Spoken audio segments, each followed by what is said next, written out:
Admiral Jake Morrison stood on the command deck of Freedom Station, staring at the view screen in disbelief. The coffee in his hand had gone cold an hour ago, but he hadn't noticed. His eyes were fixed on the impossible sight before him. 9,700 alien ships had appeared at the edge of the solar system like ghosts materializing from nothing. The station's alarms had screamed when the first sensors picked up the massive energy signatures. Within minutes, every telescope and scanner on Earth pointed toward the outer system. The ships were enormous, each one bigger than anything humanity had ever built. They sat in perfect formation, a wall of metal and energy that stretched across the darkness of space. Jake had been an admiral for 12 years. He had commanded fleets during the Mars colony wars and defended Earth's orbital platforms from pirates and terrorists, but nothing in his career had prepared him for this moment. Humanity had always wondered if they were alone in the universe. Now they had their answer, and it was terrifying. A communication signal cut through the static. The face that appeared on the screen was alien, but somehow familiar. Two large eyes, pale blue skin, and a mouth that didn't quite move right when it spoke. The translation software worked quickly, turning the strange sounds into clear English. "I am Ambassador Velkara of the Zenthari Empire, speaking for the Galaxy Council," the alien said. Her voice was calm, almost bored. "Your species has been observed for the past century. We have determined that humanity is dangerously expansionist and philosophically incompatible with civilized galactic society." Jake felt his hands grip the railing in front of him. Around the command deck, his officers had gone silent. Every person in the room understood what was coming next. "The Council has issued a judgment," Velkara continued. "Earth must surrender all military capabilities immediately. Your weapons will be dismantled. Your warships will be destroyed. You will be confined to your home system under Council supervision. You have 72 hours to accept these terms. Failure to comply will result in the complete subjugation of your species." The screen went dark. For a long moment, nobody spoke. Then the command deck erupted into chaos. Officers shouted questions. Computers beeped warnings. Someone was crying in the corner. Jake lifted his hand and silence fell. "Get me President Henderson, now." 20 minutes later, Jake stood in a secure conference room with a dozen of Earth's most powerful people. President Kyle Henderson sat at the head of the table, his face pale. Defense Secretary Lisa Brennan was already pulling up tactical displays. General Ryan Cross, commander of Earth's ground forces, studied the alien fleet with narrow eyes. "Can we fight them?" Henderson asked. Lisa shook her head. "They have nearly 10,000 ships, sir. We have maybe 200 combat-capable vessels plus orbital platforms. They could destroy every city on Earth in minutes." "Then we surrender," someone said from the far end of the table. "No." The word came from Ryan Cross. The general stood up, his jaw set. "If we surrender, humanity becomes slaves. We'll be scattered, controlled, broken. I'd rather die free than live in chains." "That's easy to say when you're not responsible for 8 billion lives," Lisa shot back. Jake cleared his throat. All eyes turned to him. "There's something strange about their transmission. Did anyone else notice how confident they were? They didn't threaten us. They didn't show force. They just told us to surrender like it was obvious." Dr. Emma Walsh, the station's chief scientist, leaned forward. She was young, barely 30, but brilliant. "The Admiral is right. I've been analyzing the ship designs. Their hulls are thin, optimized for energy shielding. And look at their weapons. All directed energy, lasers, and plasma. They're not built for serious combat." "What are you saying?" Henderson asked. Emma pulled up a hologram of one of the alien ships. "I'm saying they've been at peace for a very long time. These ships are designed to intimidate primitive species, not fight a real war. Their shields can probably stop missiles and lasers easily. But kinetic weapons? Simple metal moving at high speed? I don't think they've faced that in centuries." The room went quiet as everyone processed this information. Jake felt something cold settle in his stomach. It wasn't quite hope, but it was close. "How long would we last?" Henderson asked quietly. Ryan Cross ran the numbers on his tablet. "If we use every railgun, every missile platform, every ship we have, we might take down a few hundred of them before they overwhelm us. But it would hurt them. It would show the galaxy that humanity doesn't go quietly." Lisa Brennan closed her eyes. "Millions would die." "Millions will die anyway if we surrender," Jake said softly. "At least this way, we die as humans, not as slaves." President Henderson stood up. He looked old, suddenly, the weight of the decision pressing down on him. He walked to the window and stared out at Earth, beautiful and blue against the black of space. "I need to address the world," he said finally. "The people deserve to know what's coming. They deserve to choose." 6 hours later, every screen on Earth showed the same image. President Henderson stood behind his desk, the flag behind him, his face grave but determined. "My fellow humans," he began, "today we learned that we are not alone in the universe. We also learned that the galaxy is ruled by those who believe might makes right. They have given us a choice, surrender or die. But there is a third option. We fight. We show them that humanity bows to no one. If we fall with honor. And maybe, just maybe, we teach them that Earth is not so easy to conquer." In orbit above Earth, Jake Morrison watched the speech with his crew. When it ended, he turned to his officers. 72 hours. Get every weapon online. Strip every non-essential system for power. Load every railgun. This station was built to defend Earth, and that's exactly what we're going to do.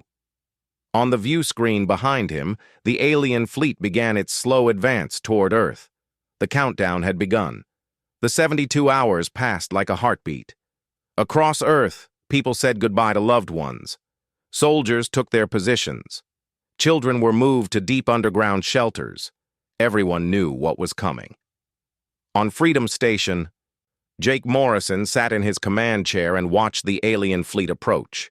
They moved in perfect formation, hundreds of ships across, thousands deep. It looked like a parade, not an invasion. That arrogance would be their first mistake. "All stations report ready," his tactical officer said. "Railguns charged, missiles locked, defense fleet in position." Jake opened a channel to every human ship and platform in orbit. "This is Admiral Morrison. In a few minutes, we're going to do something that's never been done before. We're going to punch these aliens right in the face. Make every shot count. Make them remember Earth. Make them regret coming here." The alien fleet stopped just outside orbital range. Ambassador Velcara's face appeared on every screen again. "Your time has expired. This is your final chance to surrender. Stand down your weapons or face destruction." Jake smiled coldly. "You want our weapons? Come and take them." He cut the transmission and gave the order he'd been waiting 72 hours to give. "All stations, fire everything." The space around Earth exploded into violence. Every railgun platform opened fire at once. Thousands of metal slugs, each one accelerated to impossible speeds, streaked across the darkness. The aliens had expected lasers that their shields could deflect. They had expected missiles they could shoot down. They did not expect simple metal moving faster than bullets. The first alien ship died in silence, its hull torn apart by a railgun slug that punched clean through from nose to tail. Then another died, and another. The perfect formation dissolved into chaos as ships tried to scatter, tried to avoid the invisible death raining down on them. Captain Nicole Perry commanded the destroyer Valiant, leading Earth's small defense fleet into the fight. Her ship was tiny compared to the alien vessels, but it was fast and armored like a tank.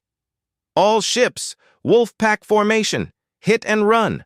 Don't give them a stationary target." The human ships dove into the alien fleet like sharks among fish. They fired their weapons point blank, taking advantage of the confusion. An alien cruiser tried to swat the Valiant with a plasma beam, but Nicole's ship was already gone, rolling beneath the blast and firing its railguns into the cruiser's exposed belly.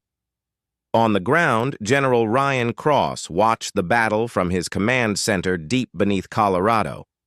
Tactical displays showed the fight in orbit, updating every second. The aliens were losing ships fast, but they were adapting. Their formation tightened. Their return fire became more accurate. "Sir, they're moving ships toward the moon," an officer reported. Ryan smiled grimly. "Let them. Colonel Hayes has been waiting for guests." On the lunar surface, Colonel Dan Hayes and 5,000 Marines waited in the tunnels beneath the moon's surface.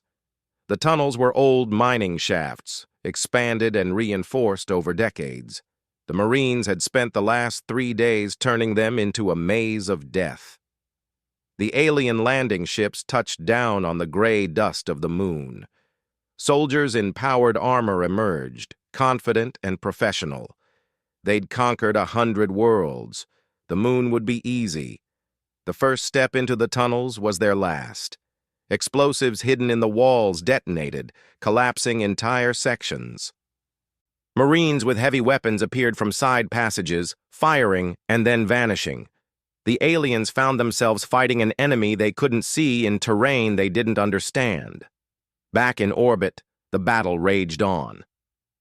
Earth had lost 30 ships already, but the alien fleet was down by over 800 vessels. The void was filled with debris and frozen bodies. Lieutenant Ben Carter commanded a small destroyer called Ajax. His ship was damaged, one engine dead, weapons nearly empty, but he had one more trick to play. Earth's asteroid mining stations used massive magnetic accelerators to move rocks. Ben aimed his ship toward the nearest station, broadcasting on all frequencies. "All human forces, clear Sector 7. The asteroid station was automated, its simple computer following Ben's override commands. The magnetic launcher, designed to move building materials, loaded a rock the size of a house. It fired, and the asteroid became a weapon moving at terrible speed. The rock hit an alien battleship dead center. The ship's shields, designed to stop energy weapons, did nothing against solid mass. The battleship broke in half, secondary explosions tearing it apart from inside. Ben's celebration was cut short. An energy beam sliced through Ajax's hull, killing half his crew instantly. Alarms screamed. The ship was dying. "All hands, abandon ship," Ben ordered.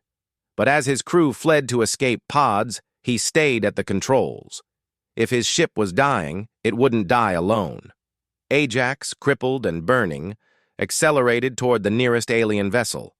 The aliens tried to destroy it, but the small ship was hard to hit, and Ben was pushing the engines beyond their limits. At the last second, he closed his eyes and whispered, "For Earth."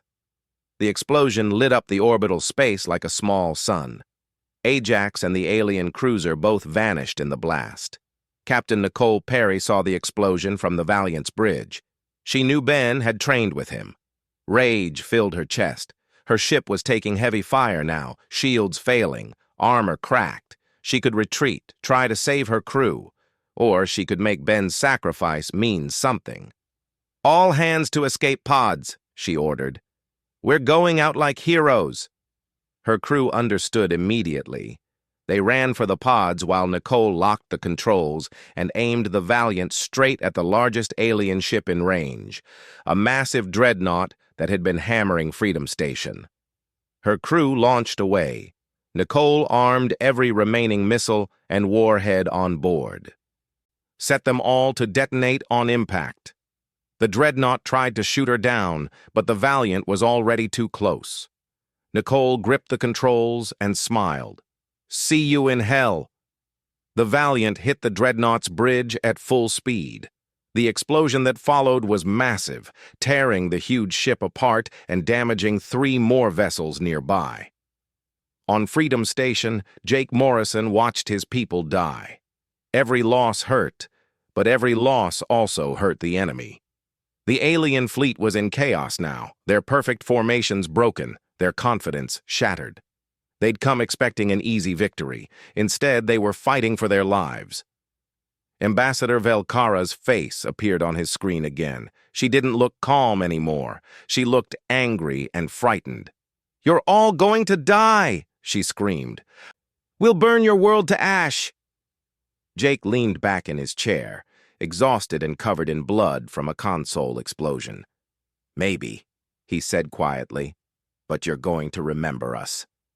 The battle continued into the night, and Earth burned, but did not break.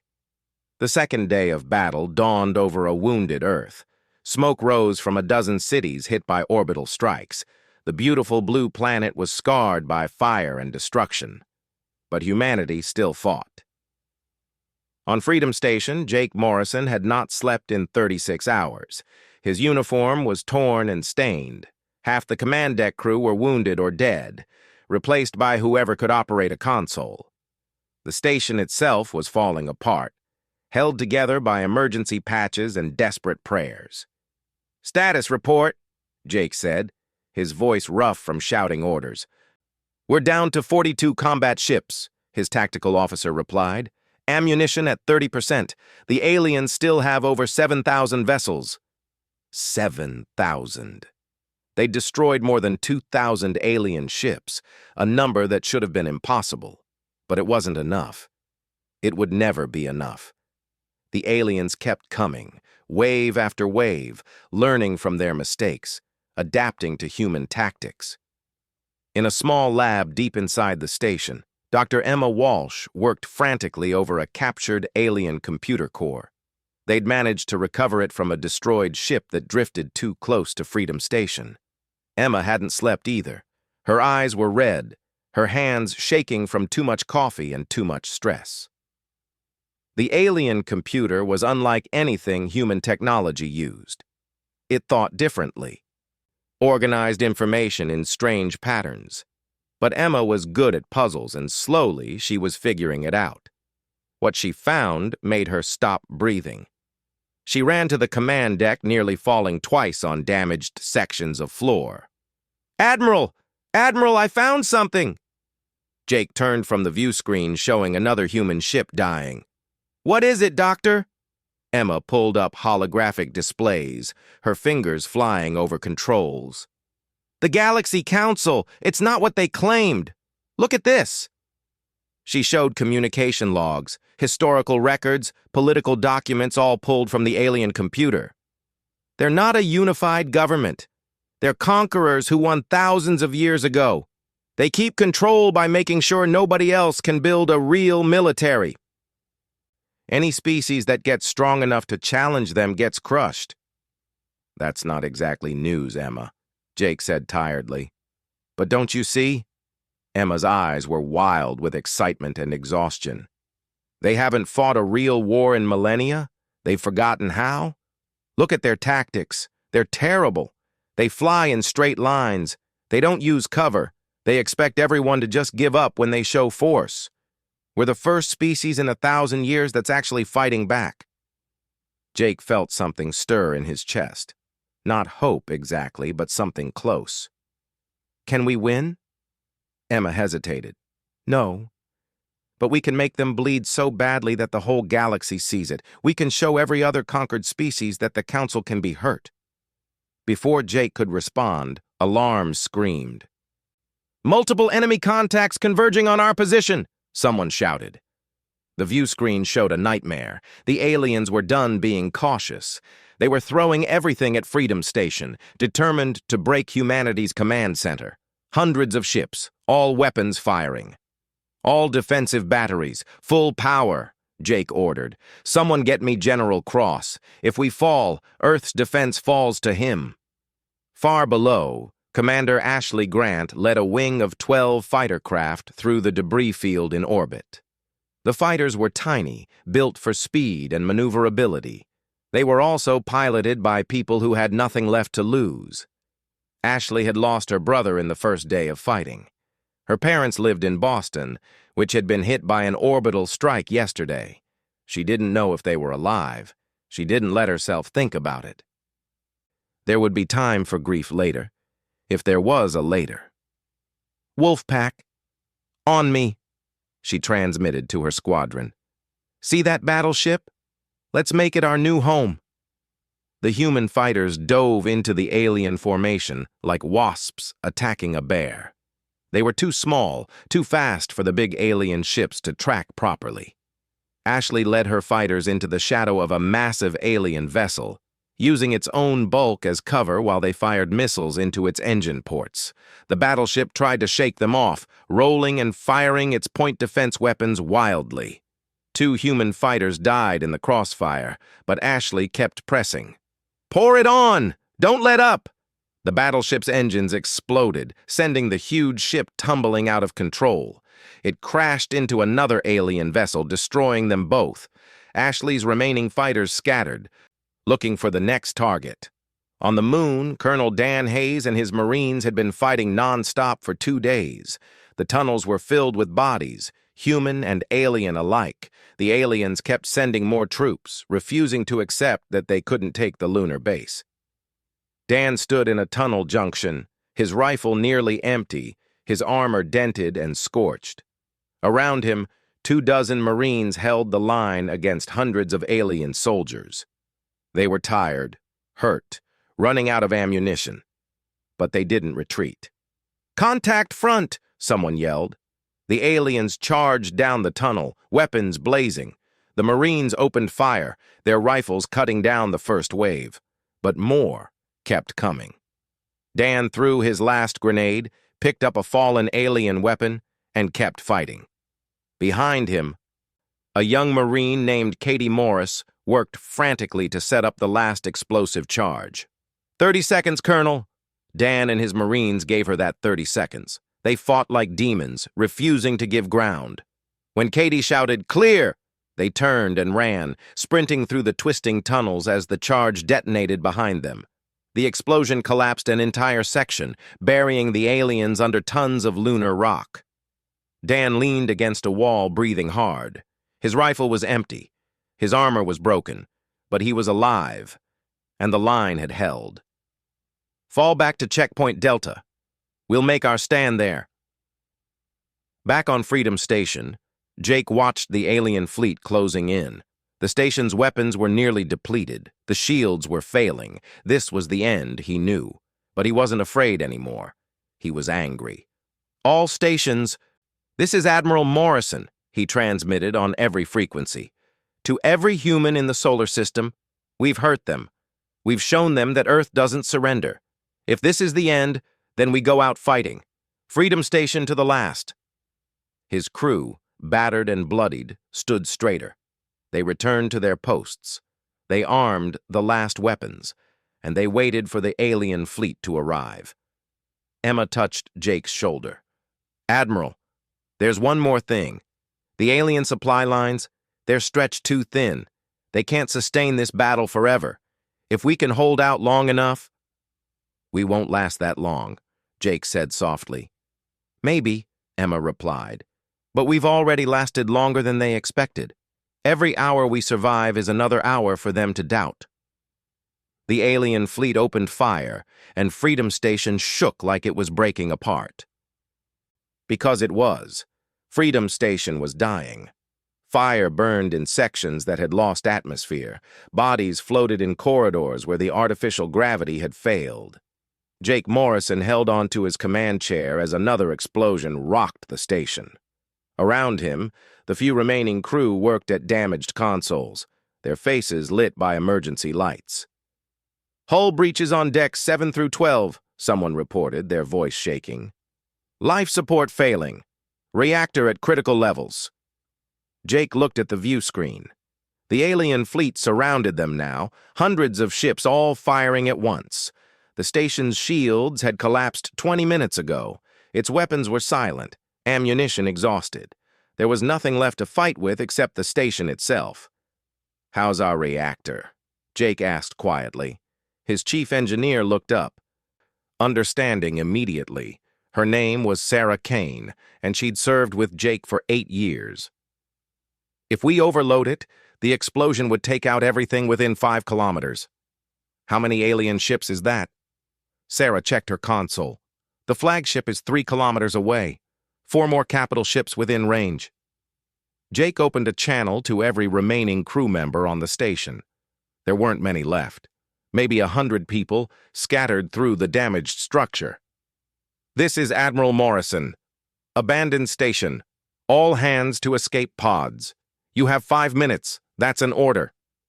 People started moving immediately, helping wounded comrades toward the pods. Sarah Kane stayed at her post. I need to stay to overload the reactor properly, sir. I'll do it, Jake said. You have a daughter on Earth. Go. Sarah's eyes filled with tears. Admiral, that's an order, engineer. Go home to your daughter. Tell her the station died protecting Earth. Sarah saluted, crying openly now, and ran for the escape pods. One by one, the remaining crew evacuated. Jake watched the pods launch, small bright dots scattering into the darkness. The alien ships let them go, focused entirely on destroying the station. When the last pod was away, Jake sat alone in the command center. He pulled up the reactor controls and began the overload sequence. It would take 10 minutes. He had time.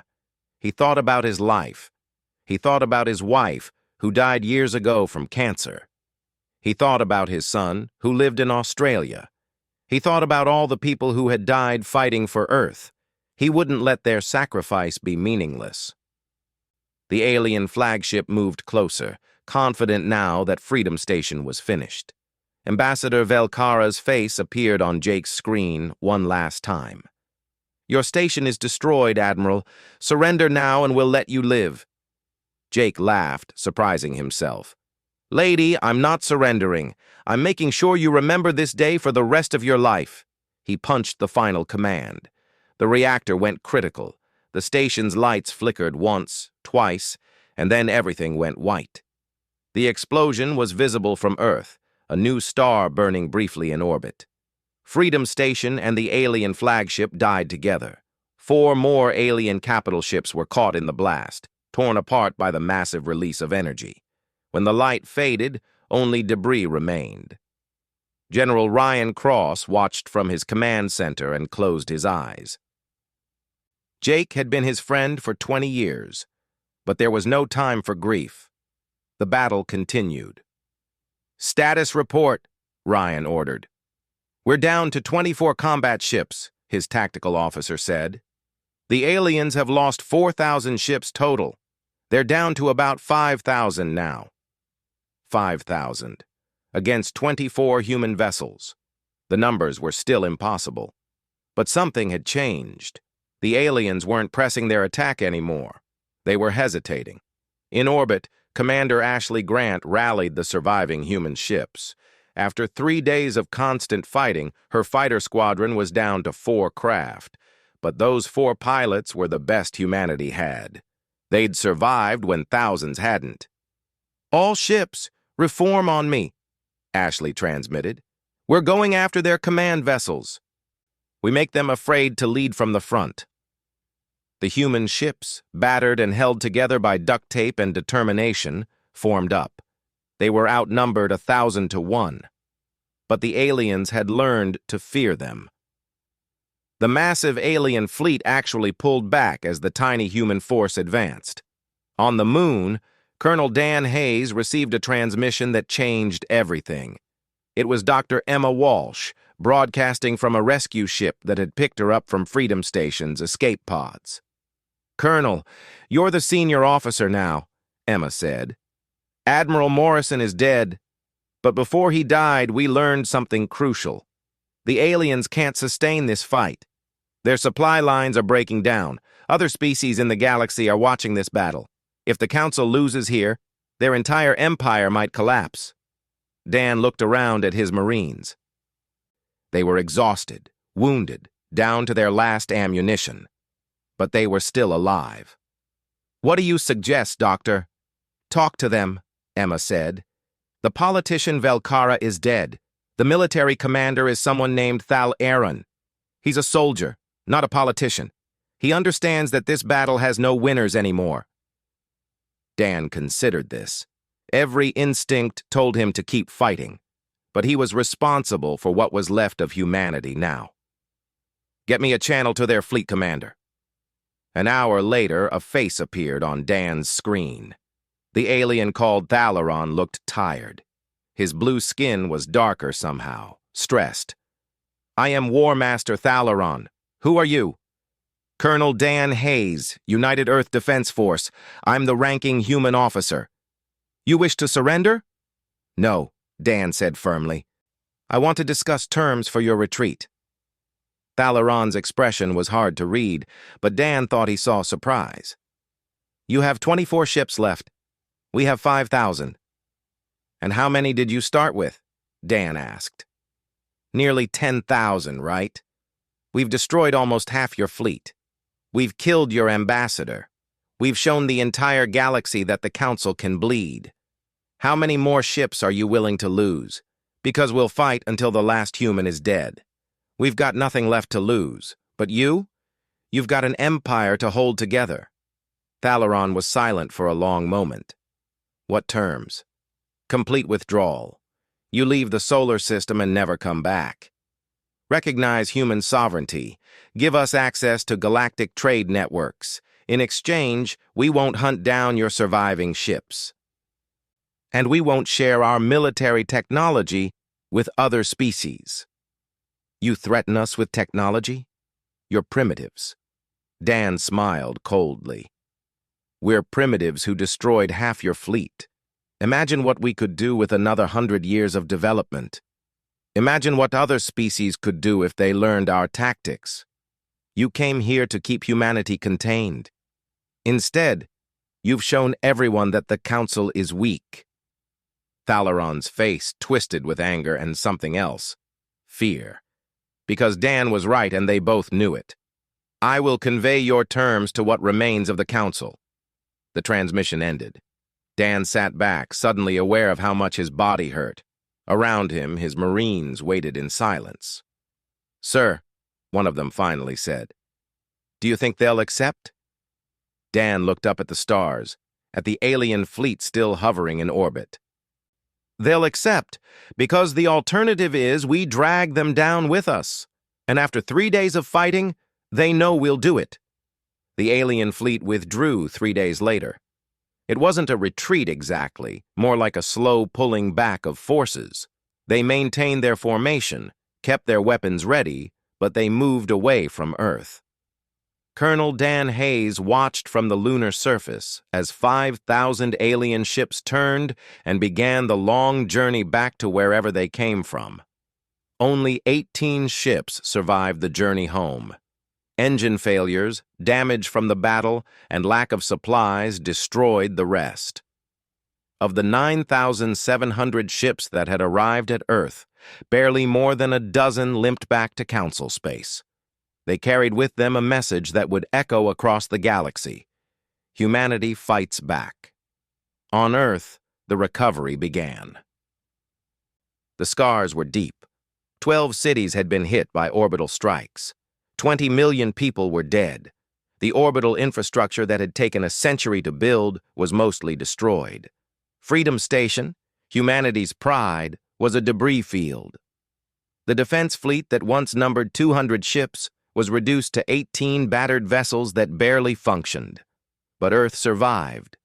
And in surviving, humanity had won something more valuable than victory. They had won respect.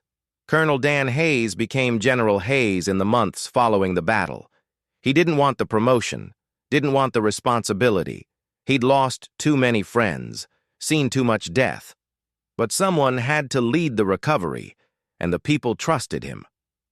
Dr. Emma Walsh became humanity's first ambassador to Galactic Society. She was young for such an important role, but she understood the aliens in a way others didn't. She'd studied their technology, their history, their psychology. She knew how they thought. 6 months after the battle, Emma stood in a neutral space station far from Earth. It was a meeting place, old and worn, used for centuries by species conducting quiet diplomacy away from Council oversight. Representatives from a dozen different alien races sat around a circular table, all of them watching Emma with cautious curiosity. "Thank you for meeting with me," Emma began. "I know many of you are taking a risk just by being here."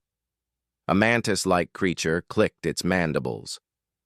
"The Council has forbidden contact with humanity. They say your species is dangerous, unstable." Emma smiled sadly. "The Council said that because we fought back, because we showed that their fleet could be defeated. Tell me, how many of you have wanted to rebel against Council control but were too afraid?" Silence answered her, but Emma could see the truth in their faces, or whatever passed for faces among the various species present. "The Battle of Saul changed everything," Emma continued. "The Council lost nearly 10,000 ships trying to conquer one planet. Their economy is in chaos. Their military is exposed as weak. Their member species are asking questions. And you're all here because you smell blood in the water." A reptilian diplomat leaned forward. "What do humans want, Ambassador Walsh?" "Freedom," Emma said simply. "For ourselves and for any species brave enough to take it. The Council's empire is dying. They just don't know it yet. Within a year, I predict at least 3 species will declare independence. Within 5 years, the Council will collapse entirely. We're offering an alternative, a democratic federation of free species. No empire, no forced membership, just cooperation between equals." "Humans would lead this federation?" the mantis creature asked suspiciously. "No," Emma said firmly. "Every species gets an equal vote. We learned from the Council's mistakes. Empires fall, democracy endures." The meeting lasted 6 hours. When it ended, Emma had preliminary agreements with 5 species. It was a start. Back on Earth, life slowly returned to normal. Cities were rebuilt. Memorials were erected for the dead. Children who'd hidden in bunkers came out to play in the sun again. The scars remained, but humanity was healing. General Ryan Cross retired from active duty. He'd seen enough war for one lifetime. He spent his days teaching at the military academy, making sure the next generation understood the lessons of the battle. "We won because we were willing to die for our home," he told his students. "But more importantly, we won because we fought smart. Never confuse bravery with stupidity. Never waste lives on glory. Every death should mean something." Commander Ashley Grant became the youngest admiral in Earth's history. She took command of the new defense fleet, built from salvaged parts and sheer determination. The fleet was small, only 40 ships, but they were better than before. Faster, tougher, equipped with lessons learned from fighting the Council. Ashley never forgot her squadron, the pilots who died so that Earth could live. Their names were painted on her flagship's hull, a reminder of the price of freedom. 10 years after the battle, Ambassador Emma Walsh stood before the Galactic Assembly. It wasn't called the Council anymore. The Council had dissolved 5 years earlier, its member species declaring independence one by one. The new assembly was democratic, messy, and wonderfully chaotic.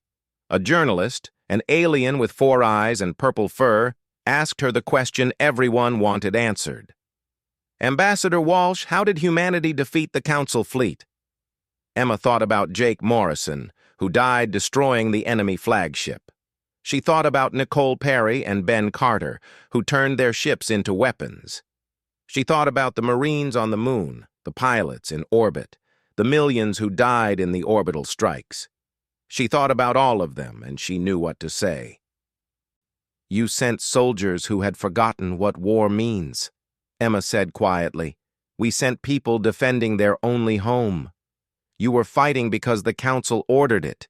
We were fighting for everything we had, for our families, for our world, for our future. There was only ever going to be one outcome." She paused, looking at the assembled representatives of 100 species. The 18 ships that returned to Council space carried a message more powerful than any weapon. They carried the truth that no empire lasts forever. that people who fight for freedom will always defeat people who fight for control, that humanity had arrived and the galaxy would never be the same. The assembly was silent for a long moment. Then, slowly, delegates from across the chamber began to applaud. It started with the species who had declared independence first, spread to those who had fought their own battles against oppression, and finally even the former council species joined in. In that moment, Emma knew that Jake and all the others hadn't died in vain. They died so that humanity could be free. And in freeing humanity, they'd helped free the galaxy. Earth remained scarred by the battle, but those scars were worn with pride now. They were a reminder that humanity had faced impossible odds and survived. That when the galaxy came to conquer Earth, Earth said no, and the galaxy never forgot.